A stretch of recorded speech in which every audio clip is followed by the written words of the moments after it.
Endi kimdir ishonsa ishonadi, kimdir ishonmasa ishonmas. Alloh bor. Go'rda kavlayotganimda ovoz kelgani. O'shandan keyin to'g'risi sochim oqarib ketdi dedim o'zim ham. O'zim hamma narsadan qaytdim nima. Nima ovoz kelgan? Savol javobda. Shunaqa bo'kirotda hali inson. Uni aytmayman kimligini, lekin shunaqa yer talashgan. Men keyin surishtirdim to'g'risi, u yerdan borgandan keyin yer talashgan ekan aka-uka. Men sekin surishtirdim, qiziqdim. Qani nimaga bu? Nimaga menga eshitildi-yu, tepamda turgan shogirdlarga, qarashayotgan ballaga nimaga eshitilmadi?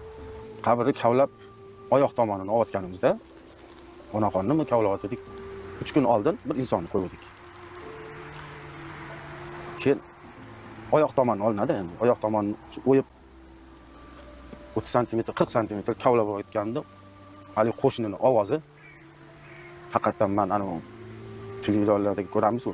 Haqiqatan shu ovoz odam bo'kiryapti-da, ya'ni shunaqa bo'kiryapti, u azobda bilmadim endi balkim menga saboq bo'lsin dedimi, faqat men eshitdim. Keyin bo'lma qoldiroqlar, mana arab tili, men tushunmadim kimdir. Shunaqa nima bo'ldi-da. Keyin avvalambor o'zim sal bosdim. Endi o'zimga ketib qolmay dedim to'g'risi. Kalimalar aytadim, boshqa qildimda, keyin sekin teshik bo'ladi. Teshikdan kallamni chiqarib shogirdlarga sizlar savol eshitmayapsizlarmi? Desam, yo'q, nima bo'ldi? Sizga bo'ldi, endi rangim oqarib ketgan bo'lsa kerak.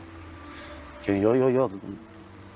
Keyin ular aytishdiki, mashina o'tdi-yu, o'tgan ovoz bo'lsa kerak deydi. Keyin aytdim. Endi otamdan gap esimga tushdi. Bitta narsalarni gapiravermay. O'shaning uchun oldingi safar og'zimdan chiqib ketib qoldi-da, gapirib qo'ydim-da. O'zi bu narsani endi bu men uchun saboq bo'lsin degan, men o'zim o'yladimki, menga saboq bo'lsin. Nima deydi? Yomon yo'llarni qaytish uchun dedim men. Shunaqa deb tushundim.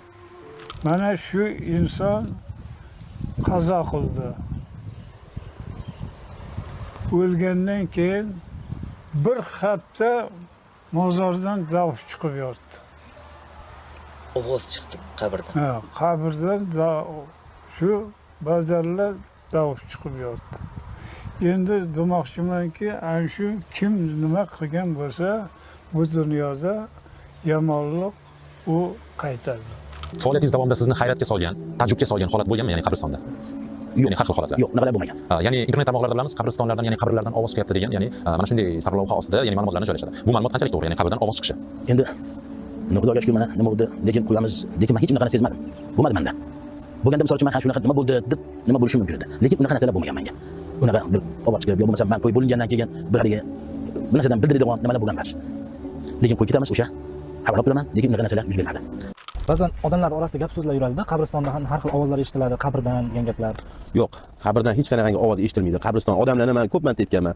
Odamlar xayoliga keltirsa, ko'ziga har narsa ko'rinadi. Bizani anaqamiz, biz fantastik kinolar ko'p ko'rganmiz, boshqa qilganmiz. O'sha sababdan qabristondan qo'rqish anaqasi tushunchasi paydo bo'lib qolgan. Lekin qabristondan tinch joy yo'q. U hamma ham biladi, u qabristondan tinch joy yo'q, tafakkur qilib, ziyorat qilib chiqib ketadigan joy aslida. Qabristondan kechqurun o'tib bo'lmaydi degan gaplar bor. Ruhlar kezib yuradi, har xil ovozlar eshitiladi deyishadi. Qanchalik to'g'ri bu gap? Endi tinch joy qabriston bo'ladi. Hech sizlarga shunaqa ovozlar eshitilganmi? Ovozlar, misol uchun, kechqurundan qabr qazigan paytlaringlar bo'lgan, to'g'rimi? Kechqurun qazigan paytinglarda hech ular o'sha o'tuvchi odamning shubhasiga bog'liq. Qanaqa shubhalanib o'tishdi. Lekin qabristonga tinch joy. Qabristonda xohlagan paytingizda o'tsangiz bo'ladi. Hech kim baqirmaydi ham, hech kim chiqib narsa qilmaydi ham. Yoki biron bir ruh chiqib yoki farishta yoki bir oq kiyimda ko'ringan odam bo'lmaydi. Bu bunaqa narsalar hammasi sir qilingan, yashirilgan, bekitilgan bo'ladi u. Har kim hamma ham ko'radigan narsa emas. Shu qabrdagi azobni ot eshitadi. Faqat ot eshitadi. Ot eshitadi. Insonlarga eshitilmaydi. Insonlarga eshitadi. Insonlarga sir qilib saqlab qo'yilgan, yashirin qilib. Agar aslida insoniyat u sirni bilsa, bu hayotda qilayotgan bu ishlari, bu qilayotgan birontasini menimcha qilmasa kerak.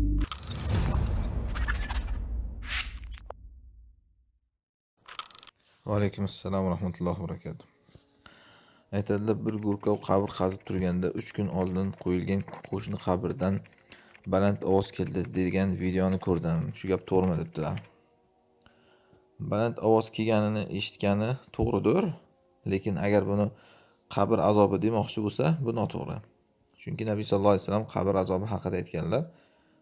U mayitni o'sha munkar nakir kelib azoblaganda u shunday qichqiradiki, insu jindan boshqa hamma narsa eshitadi.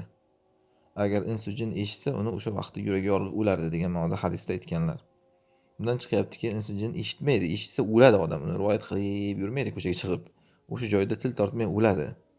Uni dahshatidan yuragi yorilib o'ladi, ya'ni.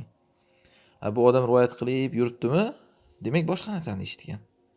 Nimani eshitadi desa, ko'pincha odam o'lgandan keyin ichida qolib ketgan havo yoki mana o'lganda ishganda odamning ichidagi gazlar og'zidan yoki akramakumulloh orqasidan o'sha havolar qattiq ovoz bilan chiqadi.